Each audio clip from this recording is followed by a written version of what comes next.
All right, let's dive into one of the most game-changing periods in world history, 1200 to 1450.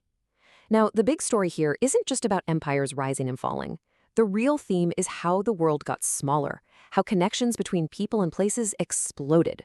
We're talking about the birth of a truly interconnected Afro-Eurasian world, and it's going to lay the groundwork for everything that comes next. So here's our learning plan. In this session, we're going to be analyzing the causes and effects of those massive trade networks across Afro-Eurasia. We'll break it down by looking at each major route and its consequences.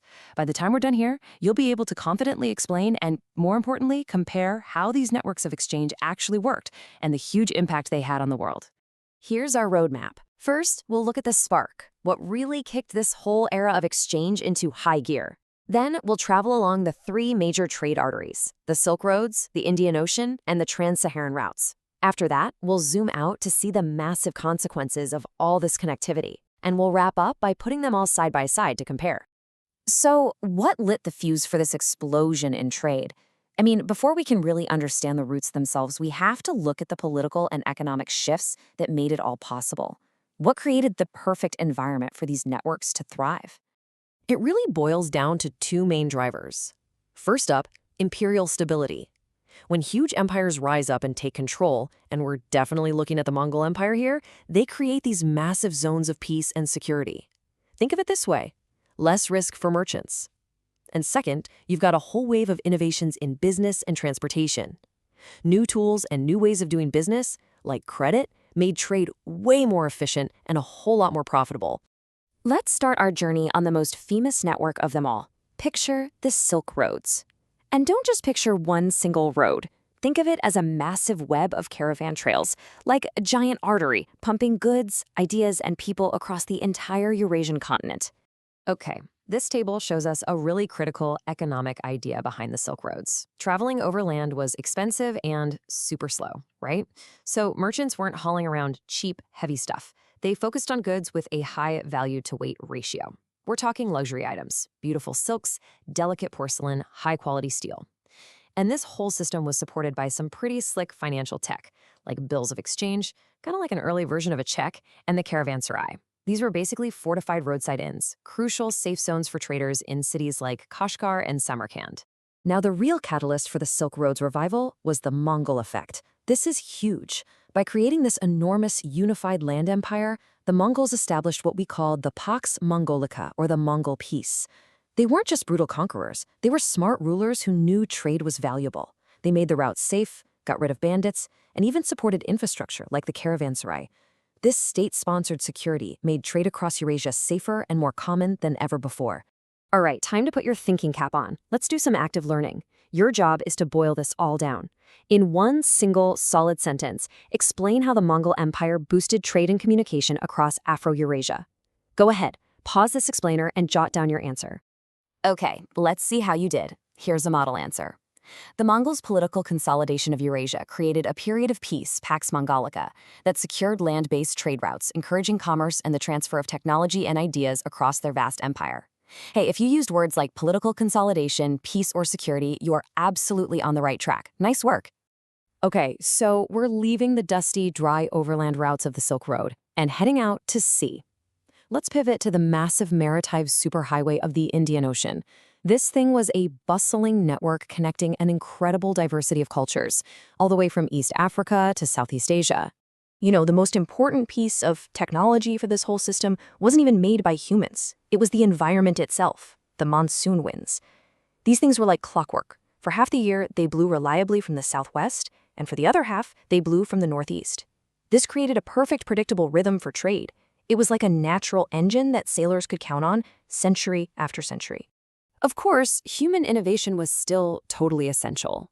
Sailors developed all sorts of amazing maritime tech, like the Latin sail to catch the wind, the astrolabe for navigation, and bigger, better ships like the dhow. And this brings us to a huge difference from the Silk Roads.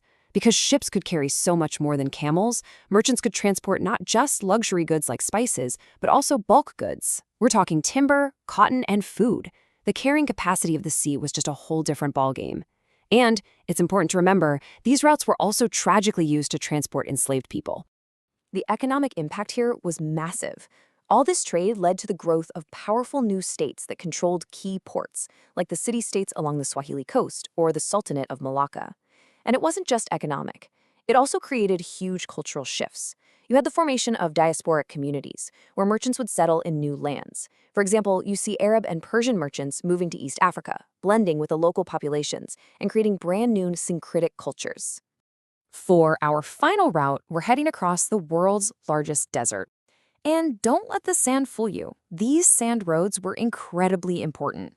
They were the vital link connecting West Africa to North Africa and the wider Mediterranean world. The story of this route really comes down to two things: gold and salt. West Africa had unbelievable amounts of gold, but what it needed was salt. Salt was a critical preservative in the hot tropical climate.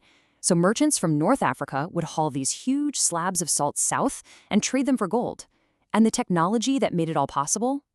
The camel, obviously, but specifically innovations like the camel's saddle that allowed them to carry heavier loads. And all this wealth built powerful empires, like Ghana and most famously, the Mali Empire. So, just like the Mongols on the Silk Roads, you had these big empires like Mali providing the security needed for trade to really take off. But here, there was another incredibly powerful unifying force at play: the spread of Islam. Islam created a shared culture and a common legal system.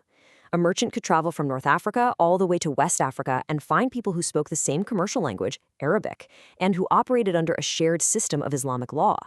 This built a ton of trust and made doing business way easier. Okay, so we've traveled the routes. Now it's time to zoom out and look at the big picture. What did all this connection actually do? Well, it was completely transformative, but it was absolutely a double-edged sword. It brought amazing progress, but also unbelievable destruction. So, on the right side, these networks were like superhighways for ideas and technology. Religions like Islam and Buddhism spread way beyond where they started. Scientific knowledge, especially Greco-Islamic medicine, flowed into Europe. Game-changing technologies like gunpowder and paper made their way west from China. And you had travelers like Ibn Battuta and Marco Polo, whose writings literally expanded the known world for their people. But it wasn't just ideas that spread, it was biology too. And this had good and bad sides. You had new crops moving to new places, which improved diets and helped populations grow. Think about Champa race in East Asia, urban eras in Africa.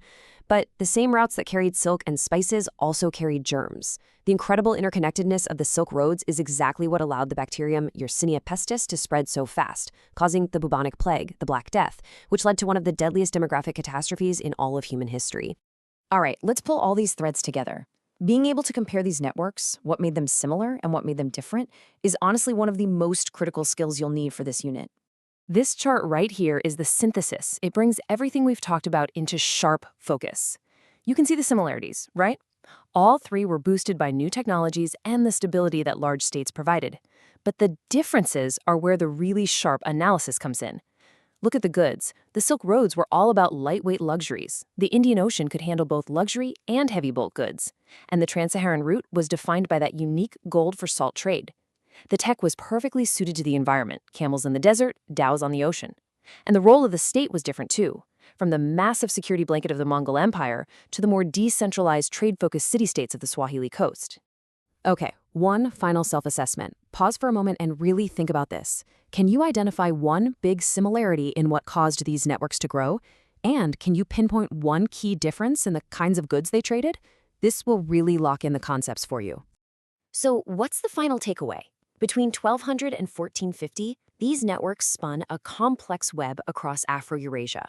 And they moved more than just stuff. They were conduits for ideas, technology, religion, new foods, and devastating diseases. In doing all of this, they completely reshaped societies and laid the very foundation for the interconnected, globalized world we live in today. And that leaves us with a final thought to chew on. How did the dynamics of the 13th century, this incredible promise of wealth and prosperity running right alongside the danger of catastrophic pandemics, how does that mirror the challenges and the opportunities of our own globalized world? The parallels are pretty powerful, and they remind us that the patterns of the past are still very much with us in the present.